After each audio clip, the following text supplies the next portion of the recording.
Alright guys, so another one of the redirects I use is a retrievable redirect. For this one, again, I'm going to use my sling, and this one utilizes a ring on the back side.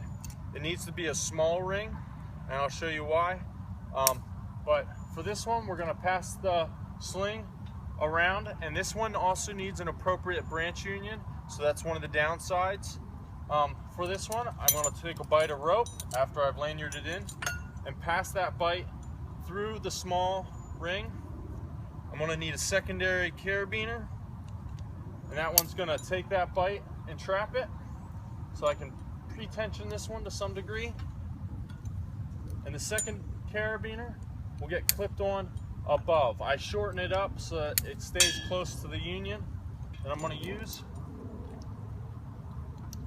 and I want to take some of the slack out.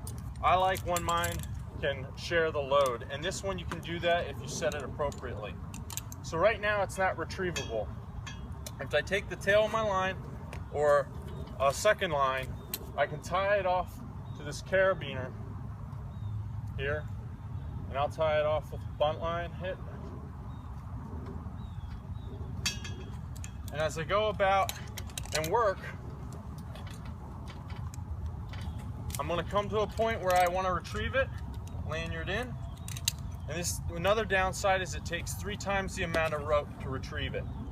So I'm going to take the tail of my line and pull it down to me, slacking my system here, and this is what I mean by it needs 3 times the amount of rope from where you are to the redirect point.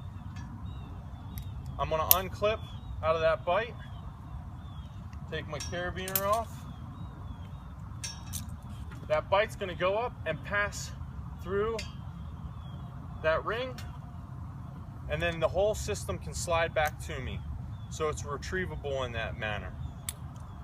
And that's the one I've been using recently for a retrievable redirect.